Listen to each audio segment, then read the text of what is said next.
In the aftermath of the Fringe Festival, residents and visitors of Scotland's capital continue to look for entertainment. The well-known and respected comedy venue, The Stand, is yet again filling that void. In just 3 weeks, this group of comedians will be performing a Christmas show, with a difference.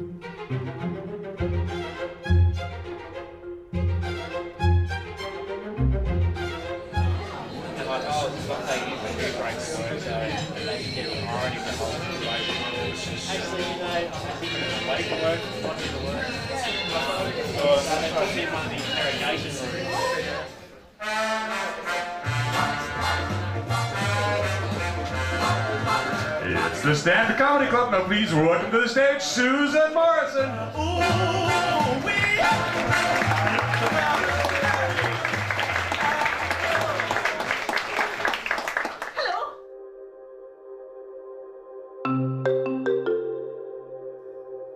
Monday afternoon, and the cast have come together to pitch each other their ideas.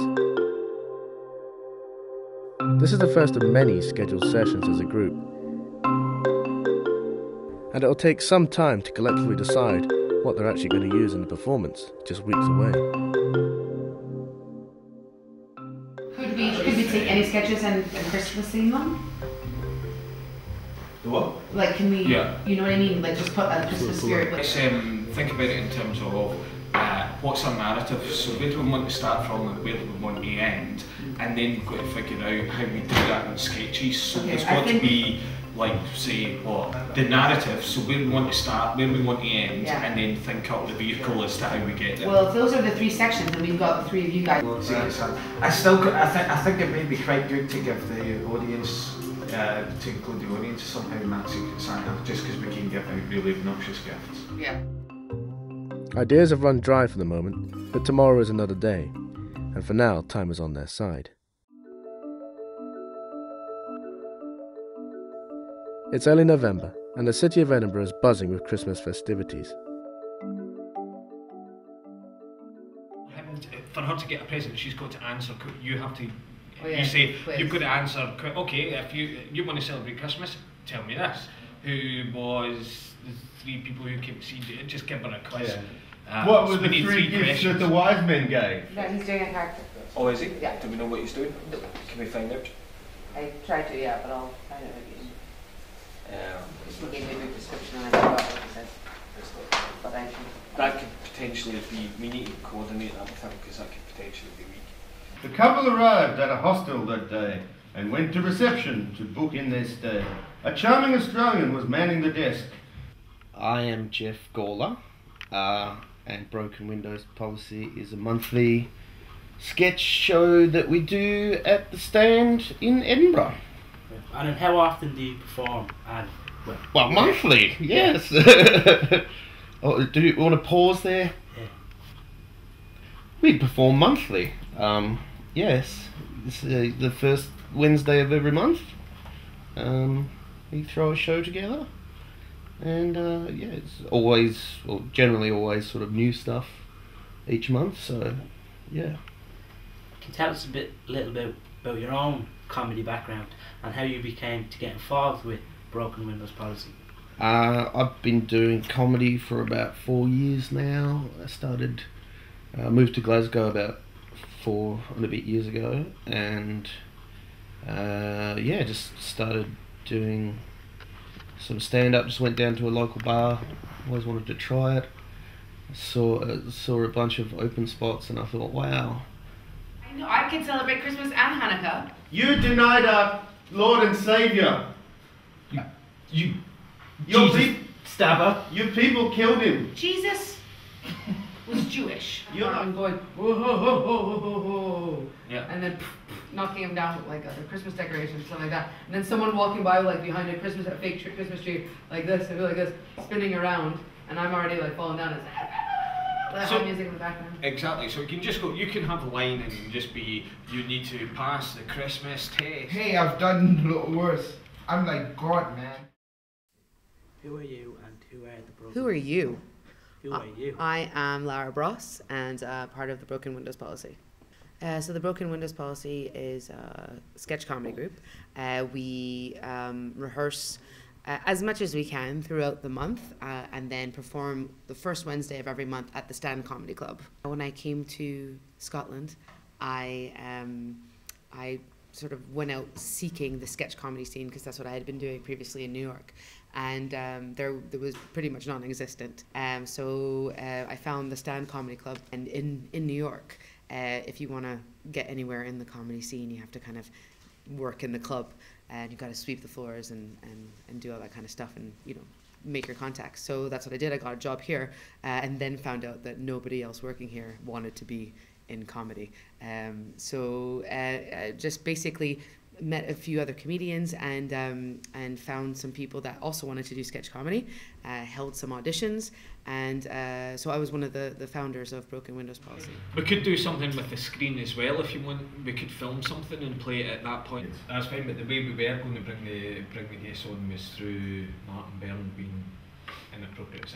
Maybe save to like the end, like to the second half, so that way he's just like sitting on my lap. Like that. The whole ukulele thing, like, we'll start it off with that. I start think that would flow well, and then the gift can be. I'm Dave. Pretty much. I'm Wayne, and Broken Windows Policy is a group that I recently joined. They've been going for quite a while. Yeah, we've been going about. I think it was called the Sugaring Off Cabin before I was in it, and that changed just after I came in it, which I've been with the guys for about 3 years now, I think. I think I'm about 3 months old. Yeah, 3 months old. Newbie.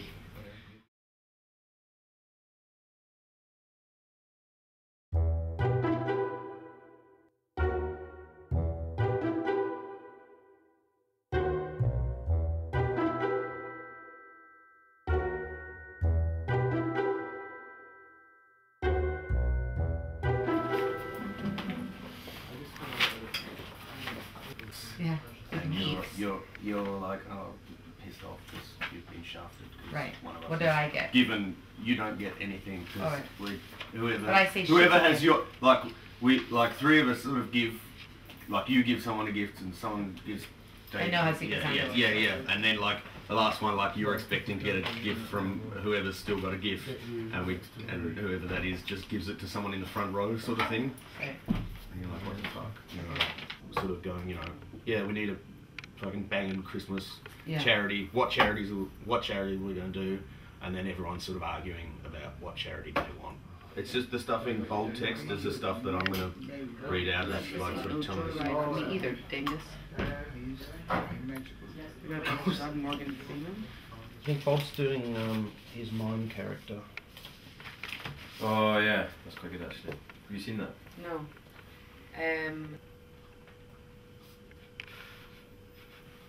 So I think for Eleanor, if we gave her obviously the ukulele, does Bob wear white gloves for his mime? Whereas if we just go, there you go.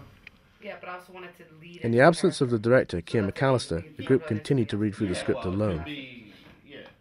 There's 16 packs of Ferrero Rocher or whatever, like, because like everyone gives like Ferrero Rocher at Christmas. And so I've been a comedian for a while, and I write for some other people, and Broken Windows was kind of losing one of its main people who they were going through a bit of a change, and Lara approached me and asked if I'd be interested working with them. And I was aware of them, I knew all the groups, so yeah, it seemed like a fun thing to do. This now we're kind of finding our feet. We've had a new influx of some members, so we're just kind of finding out where the collective sense of humour lies at the minute. So we're experimenting with different formats and different ideas with sketches, and we've got a few kind of guests that are doing character comedy that we're working with as well. And I quite like this club. The last time I was here, I was standing at the bar and a guy came up to me and he went, "Do you know who you look like?" And I went, "I don't know." And he went, "Colin Murray." And I went, "I don't know who that is." And he went, "He's guy off the radio." I went, "That doesn't help." I was standing at the bar tonight, a guy came up to me and he went, do you know who you look like? And I went, I know Colin Murray, I get it all the time. And he went, no, Sue Perkins. I went, fuck off, you know. You have family who do comedy as well?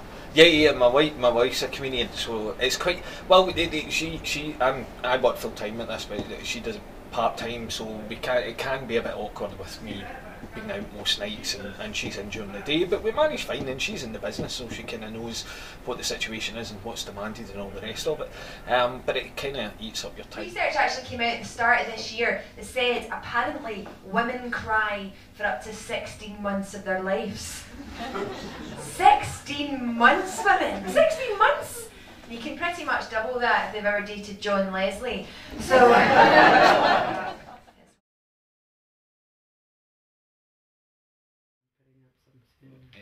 There should be somewhere. There'll be loads. With less than a week to go, rehearsals are now in full swing.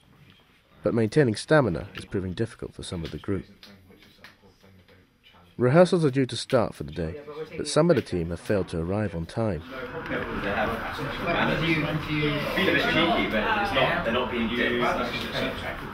Were you here the night that Calvin? At last, Wayne has turned up.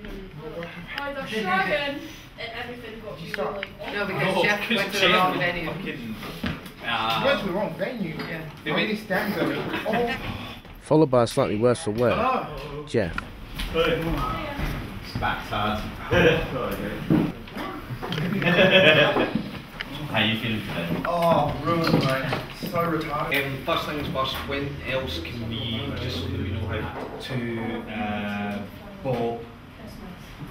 Is that right? Is that way? Or they Because can be it's in a secret. sack. It's secret Yeah. Santa. Oh yeah. Oh yeah, that's good. But the thing is, if you're organising it, how can you not have a present? Oh, because nobody else is yeah. you. So Okay. that's good. I'll have a big stocking, right? And I'll be like, okay, you know, it was 20 pounds, so let's see what we got. Da da da. And I take the first one, like, Wayne, oh, that's for you. Like, come on, open it up.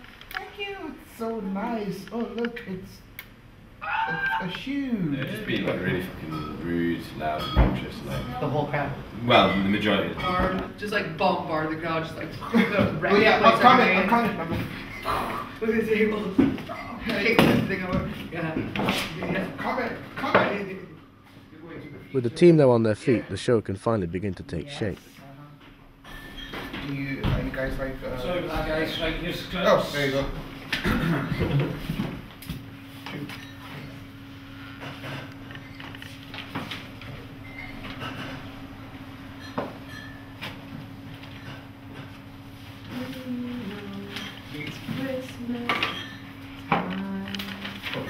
Oh, you put that. Oh, okay. Go. Here's my. Okay, so Lara gets taken on the thing. And then sort of, so the fat man left with maniacal laughter, and little Jesus Freeman lived happily ever after.